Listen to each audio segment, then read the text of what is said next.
Salut toi, j'espère que tu as passé un bon week-end. On est lundi, c'est reparti. Hier, je te parlais d'un des super pouvoirs du cerveau. Aujourd'hui, je vais te donner un deuxième pouvoir. Attention, c'est parti. Bonjour, je suis Cynthia, experte en neurosciences.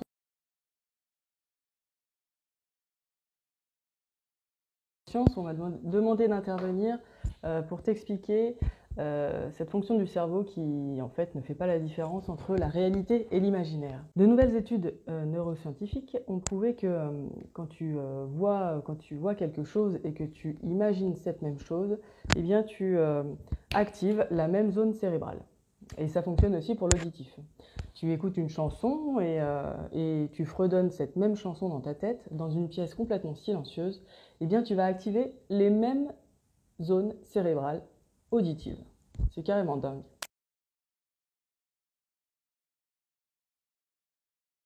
Je vais te faire un petit exemple. Voilà. Si tu peux fermer tes yeux, bon, sauf si tu conduis, je t'invite à fermer les yeux, prendre une bonne inspiration et on va faire un petit exercice d'imagination. Imagine qu'il fait super chaud, tu es en mode canicule.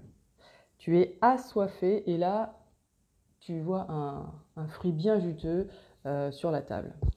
Donc citron, orange, celui que tu veux. Tu le prends dans ta main, tu le mets sur une planche et tu saisis un couteau, puis tu commences à le trancher. Son jus coule déjà. Tu t'en prends limite dans les yeux et tu sens son odeur si caractéristique. Et tu coupes une jolie tranche. Tu commences à croquer dedans. Et là, ressens tout son goût, réveiller tes papilles à l'intérieur de toi. Comme c'est bon. Si tu as joué le jeu suffisamment, tu as presque commencé à avoir une déglutition particulière, tu as presque commencé à saliver. Bon, pour ceux qui ne sont pas trop fruits, tu peux essayer avec un poulet rôti ou un fondant au chocolat. Ça marche aussi. Qu'est-ce qui se passe à ce moment-là? Eh bien, ton cerveau, lui, il se crée une image mentale, un concept. Et il va générer des associations qui vont créer des émotions. Réelles et imaginaires, c'est donc pareil pour le cerveau. Alors, attention à ce que tu penses. Un des cas les plus extrêmes qui peuvent te desservir, eh bien, c'est les phobies. Voilà, les personnes qui sont phobiques, c'est qu'ils ont un imaginaire. On a tous un imaginaire, hein, mais alors eux, ils ont un imaginaire particulier en mode Stephen King. Je m'explique. Je vais parler d'une araignée à un arachnophobe. Je vais parler d'une araignée à un arachnophobe.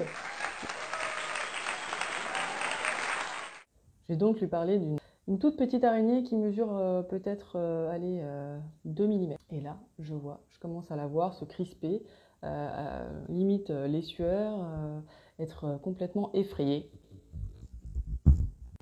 À ce moment-là, qu'est-ce qui se passe? Alors que je lui explique quelque chose, elle est en train de faire un scénario Stephen Kingien.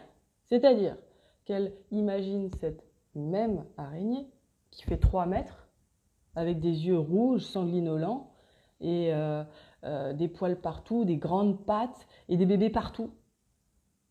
Donc normal qu'elle commence à avoir le cœur qui palpite, les mains moites, la gorge serrée. C'est un enfer. J'exagère un tout petit peu et encore que on n'est pas si loin. Tout ça pour te dire que ce soit des pensées réelles ou imaginaires, que ce soit des pensées passées, présentes ou futures, le cerveau ne distingue pas la nuance. Ça explique donc que quand tu te souviens de quelque chose de particulièrement désagréable, tu commences à avoir l'émotion qui est associée. Sachant cette compétence du cerveau, eh bien, soit tu la mets à ton service, soit elle te met à son service. C'est le cas par exemple des sportifs de haut niveau qui, eux, vont s'entraîner à imaginer, à visualiser leurs performances, leurs gestes dans le moindre détail pour se surprogrammer. Voilà un super pouvoir du cerveau. Et plus tu le comprendras, mieux tu fonctionneras.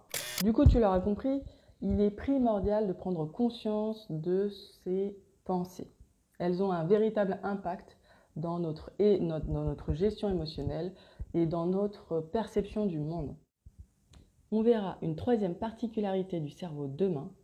En attendant, je te souhaite une super journée et surtout, prends soin de toi. Salut!